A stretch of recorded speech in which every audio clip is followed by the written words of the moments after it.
Labdien! Es jums stāstīšu par debesu valodu. Apkārtējā pasaule ir izteikti negatīva. Bieži vien kultūra, sabiedrība, apkārtne. Debesīs tā tas nav. Ja tur nav problēmas, Jēzus teica, kā debesīs tā arī virs zemes. Tur nav asaras, tur nav bēdas. Mēs redzam Jēzu, kāds viņš ir, tādā veidā arī viņš darīja debesis mums zināmas. Tur ir visas jaunas iespējamības. Jēzus teica, jūs esat dzirdējuši, bet es jums saku. Mums ir jāiemācās debesu valodu. Mēs esam paraduši runāt pasaules valodu.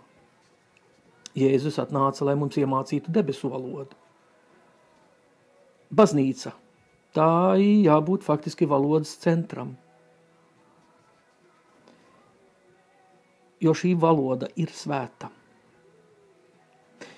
Dabiskais cilvēks to te visu uzskata par stulbību, Kristus prātu.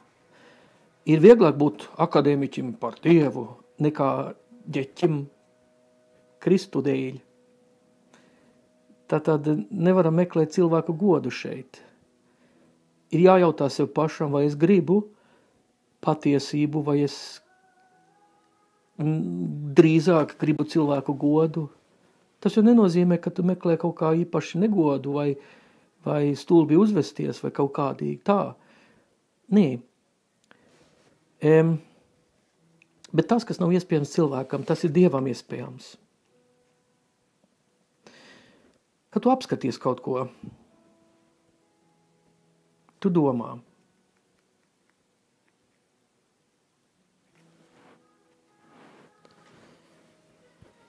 Ja tu domā, tad tu sakabinies ar ticību un uzticību. Apskaties pasaules veidu. Tev jāatkabinājas no to veidu.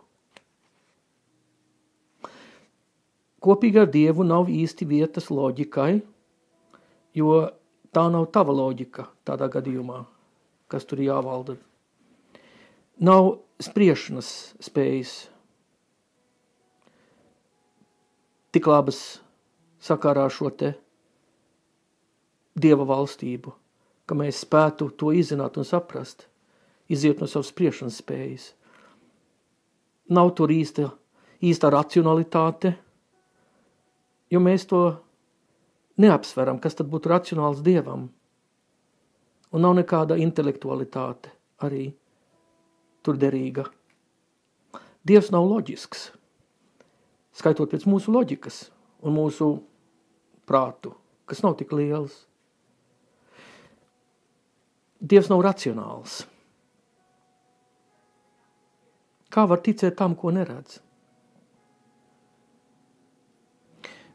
Ticība būtu nevajadzīga savādāk, vai ne? Ja tu to redzi, kam tu tici, tad jau nav tā īsti jātic īsti. Bet ticība ir uz to, ko neredzam.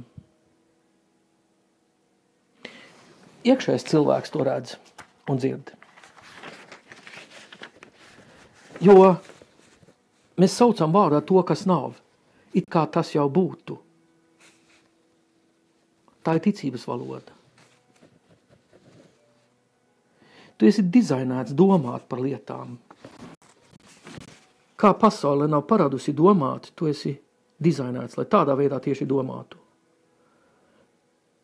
Runāt radoši. Jo tas pats radošais vārds, kas ir Dievā, tas arī atrodas tevīs. Tajā brīdī, kad tu ieaicināji Jēzu, tad tas viss automātiski tevīs ienāca. Tu nesi pie to paradis. Tā tas nav, ka tev ir slikts garstāvoklis. Tu neesi atradis vēl, ka tev ir viss šis labais garstāvoklis automātiski dots un dāvināts. Mēs mācamies būt par debesu valstu pilsoņiem.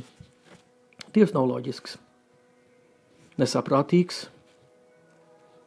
un pārāk gudrs, lai būtu intelektuāls. Viņš ir gudrāks, bet viņš ir gars. Viņš redz visu galīgi savādāk, nekā mēs to saredzam. Kristū nav problēmas, tikai iespējamības. Lasi jaundarību, tu redzēsi. Tik ļoti savādi, ka tu atvēri vaļā, tad tu redzēsi to visu. Un Jēzus vārdi ir svarīgāki, nekā visi citi vārdi virs zemes.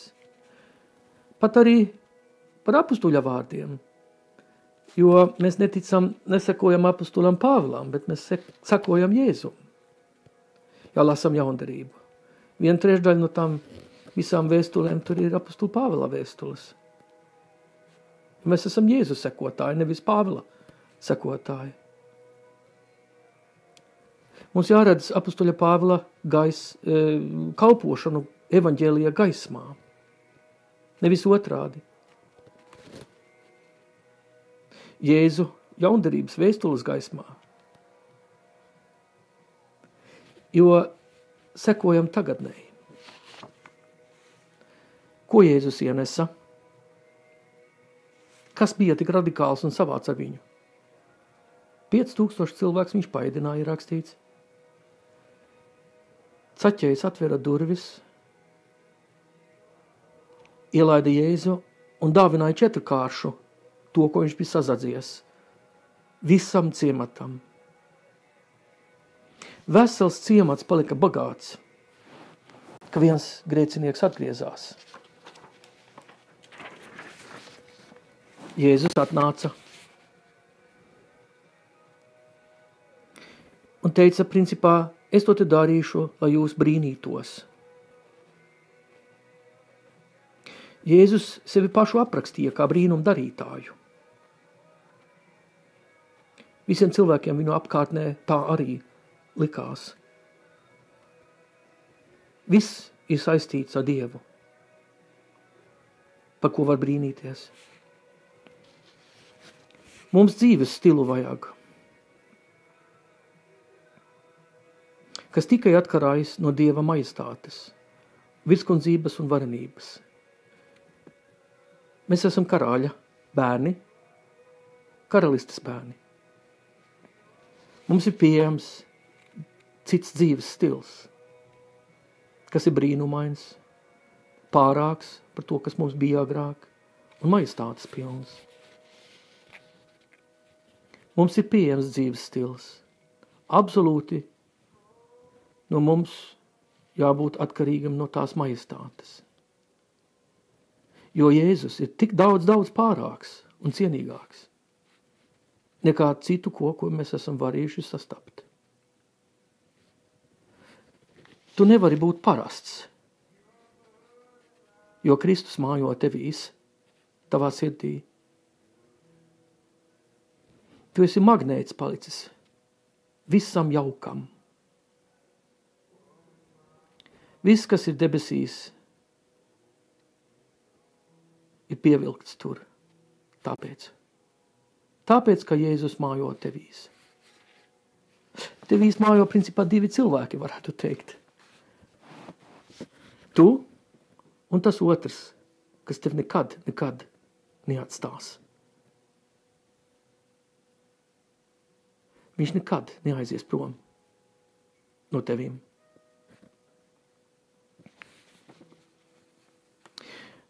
Ir atšķirības starp veco derību un jauno derību. Kā bija vecā derība ir apmeklēšanas kultūra. Jaunā derība ir apmešanās kultūra. Tu esi jauns radījums. Toreiz, kad Jēzus ienāca tevīs. Šis jaunais radījums, tā ir jauna cilvēku rase, varētu teikt, kas agrāk nekad nav bijusi. Katra paudze to piedzīvos. Tie dzīvi cilvēki. Vecās derības laikos Dievs atnāca un uz spēku apēnoja kādu cilvēku un aizgāja atkal. Jauna derības laikos Dievs savu mājas vietu ieņēmis tavā sirdī. Tu esi debesu pavalsnieks. Redzēt, kā viņš redz, runāt, kā viņš runā. Viņš māca tevi un mani pieaugt Kristū. Kristus tevīs. Tad nekas tev nebūs neiespējams. Tu nekad nebūsi neiespējamības upuris vairs. Pa brīdim var būt, bet tā to Dievs nebija domājis. Un viņš to paredzējis ceļu laukā no to visu. Jo redzi, problēmas ir iespējamības. Jo Dievs atsakās strādāt ar to negatīvo. Jo negatīvais vispār pie viņa nav nekāds tādas lietas. Jo debesīs nav nekas negatīvs. Vai tu kaut ko negatīvu pie Jēzu esi varējis sastapt? Kā vieni, ka tev liekas, ka tā dzīve ar viņu izklausās neiespējama. Bet vai tas ir kaut kas neglīts? Visi cilvēki toreiz, kad Jēzus staigāja virs zemes, gribēja atrasties Jēzus tuvumā. Aiz savu apsvērumu dēļ vai aiz tā apsvērumu dēļ, ka viņi gribēja Dievu iepazīties. Negatīvo viņš pārvērš. Pirms Kristus ienāca tavā dzīvē, tad tava dzīve bija ķāpīga. Tu atceries? Es atceros. Es atceros to cilvēku, kas mani pieveda Kristumu. Viņš man vienreiz pateica, zini, Jāni, es atceros, kāds tu biju pirms Jēzus bija ņēmis savu mājas vietu tevīs. Es sevi galīgi neatceru. Es atcerējos, bet tas bija kaut kas tik totāli atgrūdoši, ka es nevarēju to, lai es tikai ar riebumu uz to visu skatījos. Romiešu vēstulē, apostols Pāvils rakstīs romiešiem, 6. nodaļā ir rakstīts, ka Kristus nomira. Tad arī tu nomiri ar viņu. Nevis viņš mira priekš visiem, bet kā? Tu. Viņš mira kā? Tu. Kristībā mēs esam aprakti. Mēs aprokam veco cilvēku. Un viņš tev atmodināja jaunai dzīvei. Kāpēc Dievs tevi nogalināja? Viņš negribēja tev ķēpu un klapatu tevi atjaunot un tevi polēt un pucēt. Viņš tevi nogalināja, tu biji pa sliktu. Viņš manu veco cilvēku arī nogalināja, jo tas arī bija pārmēr slikts. Mums ir atļauts tamdēļ sevi uzskatīt mirušajiem par grēkiem. Bet mēs esam dzīvi Dievā. Tā ir rakstīts Romiešu vēstulē. Vispār ir atrasta Romiešu vēstule no pirms gadu 125 pēc Kristus. Un tur ir rakstīts tieši tas pats, kā tajā jaundarībā, kuru mēs lasām šodien. Mums ir jāiemācās jaunu dzīves stilu. Dievs tevīs neredz vairs nekādu kļūdu. To slikto tevīs viņš nogalināja. Tas vairs nav. Viņš priecājas par to, ka viņš nekrāmēsies vairs par taviem veciem grēkiem. Jo tas, kas reiz ir bijis, tas ir izbijis, un reiz pa visām reizēm pa galam prom un norakts. Piesists un pienaglots pie krusta.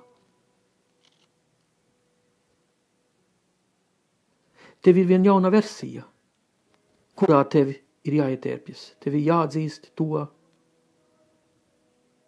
Gar to jauno cilvēku svētais gars darbosies. Nevis gar to veco cilvēku.